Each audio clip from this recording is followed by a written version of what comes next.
வணக்கம். கடந்த 24 மணி நேரங்களில் ஈரான் அமெரிக்க போர்க்களத்தில் ஏற்பட்டிருக்கின்ற அதிர்ச்சி மாற்றங்கள். முதலாவது, ஈரானினுடைய அதி உயர் மத தலைவர் மொய்தபா காமேனி எங்கே?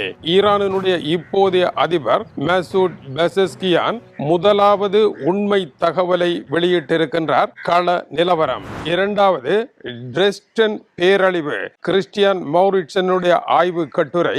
அமெரிக்க அதிபர் இரண்டாவது உலக மகா யுத்தத்தில் அளிக்கப்பட்ட டிரெஸ்டன் என்கின்ற ஜெர்மனிய நகரத்தை முற்றாக தரைமட்டமாக்கி 25,000 பேரை கொன்றது போல ஒரு போரை கனவு காணுகின்றார். ஆனால் அமெரிக்க அதிபரினுடைய நிலை என்ன? அமெரிக்காவினுடைய பேட்ரியாட்டிக் ஏவுகணைகள் 80% ஏவி முடிக்கப்பட்டு விட்டன என்கின்ற இன்றைய வால் ஸ்ட்ரீட் ஜேர்னலினுடைய அதிர்ச்சி செய்தி அமெரிக்காவில் படபடப்பை ஏற்படுத்தி இருக்கின்றது. இது மாத்திரமல்லாமல் ஹவுதி ஆயுததாரிகள் என்ன செய்திருக்கின்றார்கள்? நேற்றிரவு 2 பிரம்மாண்டமான சவுதி அரேபியாவினுடைய ஆயில் டேங்கர்கள் மீது தாக்குதலை நடத்தி இருக்கின்றார்கள். அதற்கு முன்னதாக வடக்கு பாரசீக பகுதியில் வாபா என்கின்ற டேங்கர் மீது தாக்குதலை நடத்தி இருக்கின்றார்கள். விவகாரமானது உச்சக்கட்டத்தை அடைந்து கொண்டிருக்கின்றது. அமெரிக்காவை கைவிட்டு ஓமானும் ஈரானும் இறுதி ஒப்பந்தம் ஹோர்முஸ் நீரிணை தொடர்பாக வந்திருப்பதாக அறிவிக்கப்பட்டிருக்கின்றது. அமெரிக்கா உள்ளே வருவதை அனுமதிக்கவே மாட்டோம் என்றும் பிராந்தியத்தை தாங்களே தீர்மானிப்போம் என்றும் ஈரான் அறிவித்திருக்கின்றது. இதுதான் இப்போது ஏற்பட்டிருக்கின்ற பிரதான நெருக்கடியாகும். முதலாவது தகவல், ஈரானினுடைய அதி உயர் மத தலைவர் மொய்தபா காமேனி எங்கே? அவர் நலமாக இருக்கின்றார் என்று ஒரு செய்தியும், முகத்திலும் கால்களிலும் படுகாயம் அடைந்த நிலையில் அவர் தீவிர சிகிச்சையில் தான் தொடர்ந்தும் இருக்கின்றார் என்று ராய்டர் செய்தி ஸ்தாபனமும் தொடர்ந்து எழுதி வருகின்றன. இதில் எதுதான் உண்மை? அவருடைய முகம் இதுவரை ஊடகங்களில் தெரியவில்லை. அவருடைய புகைப்படங்கள் வெளியாகவில்லை. அவருடைய குரல் கூட வெளிவரவில்லை. வெறுமனே எழுத்து வடிவிலான ஆக்கங்களே வெளிவருகின்றன அவர் கூறுகின்றார் என்று. ஆகவே அவர் எங்கே என்ற கேள்விக்கான பதிலை இனிமேலும் ஈரான் மறைக்க முடியாத கடைசி கட்டம் வந்திருக்கின்றது. இதை வெளியே கொண்டு வருவதன் முதல் ஏற்பாடாக ஈரானினுடைய இப்போதைய அதிபர் மசூத் பெசஸ்கியான் அவரை தொடர்பு கொள்ள முடியாது என்று கூறியிருக்கின்றார். அதற்கு காரணம் என்ன? காயமடைந்த நிலை ஒன்று. இரண்டாவது, இஸ்ரேலினுடைய தாக்குதல்கள் நடைபெறலாம் மறுபடியும் என்பதனால் யாருமே தொடர்பு கொள்ள முடியாத அதி உயர் பாதுகாப்பு வலயத்தில் அவர் வைக்கப்பட்டிருக்கின்றார். எனவே அவருடன் தொடர்பு கொள்ள முடியாது என்று தெரிவித்திருக்கின்றார். இதுதான் இன்றைய ஈரானினுடைய நிலை என்று அவர் கூறினாலும் கூட, சற்று முன்னர் இஸ்மாயில் பாக்காயினுடைய கருத்து வெளியாகி இருக்கின்றது. அவர் குறிப்பிடுகின்றார், ஓமானுடன் தாங்கள் பேச்சுக்களை நடத்தி இறுதி கட்டத்தை நெருங்கி இருக்கின்றோம் என்று. ஹோர்முஸ் நீரிணையை எப்படி கையாளுவது என்பது தொடர்பாக ஓமானுடனான பேச்சுக்கள் இறுதி கட்டத்தை அடைந்துவிட்டன. தங்களுடைய பிராந்தியத்தில் அமெரிக்கா நேரே வந்து எதுவும் செய்ய முடியாது என்றும் அவர்களை வைத்து இனி பேசவும் முடியாது என்றும் திட்ட தெளிவாக கூறியிருக்கின்றார். அமெரிக்கா இதன் மூலமாக நிராகரிக்கப்பட்டிருந்தாலும் கூட பின்னர் குறிப்பிடுகின்றார், அமெரிக்கா இதை ஏற்றுக்கொள்ளாமல் இதற்குள் மூக்கை நுழைப்பதற்கான வாய்ப்புகள் உண்டு.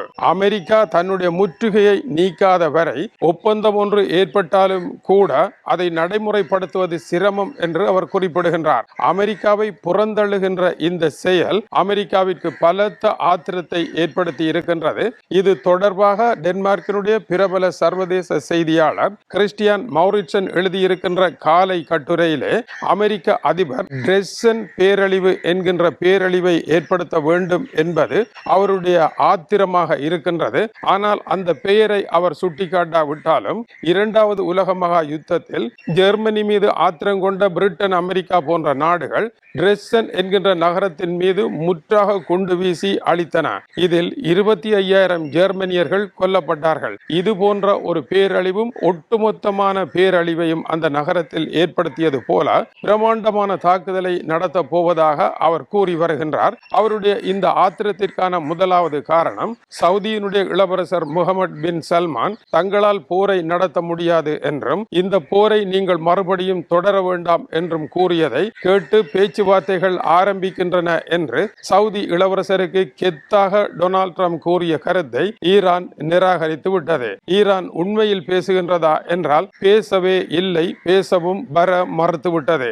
இது டொனால்ட் ட்ரம்பிற்கு பலத்த அவமானமாக மாறியிருக்கின்றது. இரண்டாவதாக, ஈரான் ஒரு சுண்டங்காய் நாடு என்று அவர் கருதியவர். ஆனால் மிக சொற்பமான விலை குறைந்த ஆயுதங்களை வைத்து அமெரிக்கா என்கின்ற யானையை படுக்க வைத்திருக்கின்றார்கள். ஓர் எறும்பு யானையினுடைய தும்பிக்கைக்குள் நுழைந்தால் யானையை படுத்துவிடும் என்கின்ற ஒரு போர் வியூகத்தினால் படுத்து கிடக்கின்றது யானை. இதனால் அவருக்கு எழும்ப முடியாத நிலை இருப்பதனால் ஏற்படுகின்ற எறும்பு என்னை வென்றுவிட்டதா என்கின்ற யானையின் பிளிரல் போன்ற ஓர் ஓசையை அவர் இவ்வாறான பேரழிவு செய்வேன் என்ற பிலாக்கண ஓசை போல ஓசைகளை எழுப்பிக் கொண்டிருக்கின்றார். அடுத்தபடியாக உலக நாடுகளை அமெரிக்கா தான் ஆட்சி செய்கின்றது. அமெரிக்கா அசைந்தால் உலகம் அசையும், அமெரிக்கா நின்றால் உலகம் நின்றுவிடும். நான் அசைந்தால் அசையும் அகிலம் எல்லாமே என்கின்ற கோட்பாட்டை உடைத்து உலக எரிபொருள் ஏற்றுமதியை முடக்கி உலகத்தை ஆட வைத்தது அமெரிக்கா அல்ல, ஈரானே என்பதை பார்த்த பொழுது அமெரிக்க அதிபருக்கு ஏற்பட்ட சினம் மிக பெரும் சினமாக மாறியிருக்கின்றது. இதை தவிர அமெரிக்க அதிபரனுடைய உள்நாட்டு அரசியலிலும் அவரை ஆட்டம் காண வைத்து தோல்வி படிக்குள் தள்ளி இருக்கின்ற ஈரான் இப்பொழுது எல்லாவற்றையும் கடந்து அமெரிக்காவை மத்திய கிழக்கில் இருந்து நிராகரித்து புதிய ஒப்பந்தத்தை செய்ய முற்பட்டு இருப்பதானது அமெரிக்கா புறந்தள்ளப்படுகின்றது என்ற நிலையை உருவாக்கி இருக்கின்றது. இது மாத்திரம் அல்லாமல் ஈரான் சவுதி அரேபியா உள்ளிட்ட மற்ற நாடுகளுக்கெல்லாம் இன்று காலை கடைசி பெரும் எச்சரிக்கையை விடுத்திருக்கின்றது. அமெரிக்கா மட்டும் அடுத்த தாக்குதலை நடத்துமாக இருந்தால் வேறு வழியில்லை, உங்கள் மீது தாக்குதல் நடத்துவோம். அது அமெரிக்க முகாம்களாக இருக்காது, உங்கள் நாட்டினுடைய சாதாரண வீடுகளினுடைய கூரைகளில் விழும் குண்டு என்ற பொருள்பட எச்சரிக்கை விடுத்திருக்கின்றார்கள். இதனால் மத்திய கிழக்கில் ஒரு போர் வெடிக்கும் என்ற எச்சரிக்கையை அவர்கள் கொடுத்திருப்பதானது புதிய சிக்கலையும் டொனால்ட் ட்ரம்பிற்கு அவமானம் தரும் செயலாகவும் அது மாறி இருக்கின்றது. இப்படியான நிலையில் தான் ஹவுதி ஆயுததாரிகளினுடைய தாக்குதல் சாதாரணமானது அல்ல. பாலிஸ்டிக் ஏவுகணைகள் மூலமாக சவுதியினுடைய கப்பல்கள் மீது தாக்குதலை நடத்தி இருக்கின்றார்கள். சவுதி அமைதியாக இருக்கின்றது. இந்த விவகாரத்தை பேச்சுக்களின் மூலம் தாங்கள் தீர்க்க விரும்புகின்றோம் என்று ஈரானினுடைய அதிபர் கூறினாலும் தங்களுடைய பிராந்தியங்களை பாதுகாப்போம் என்று அவர் கூறியிருப்பதானது அமெரிக்காவிற்கு மத்திய கிழக்கில் இடமில்லை என்பதாக மாறி இருக்கின்றது. இந்த நிலையில் ஆத்திரமடைந்த இஸ்ரேல் லெபனானினுடைய தென்பகுதியில் நேற்றிரவு குண்டுமழை பொழிந்திருக்கின்றது.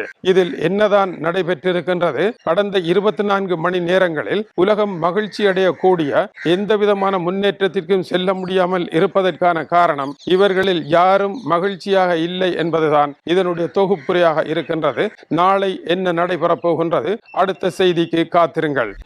வணக்கம் உறவுகளே. நன்றி உறவுகளே. இது போன்ற வீடியோகளை பார்வையிட சுந்தூஸ் முகமது இம்தியாஸ் என்ற யூடியூப் சேனலை சப்ஸ்கிரைப் செய்யும்.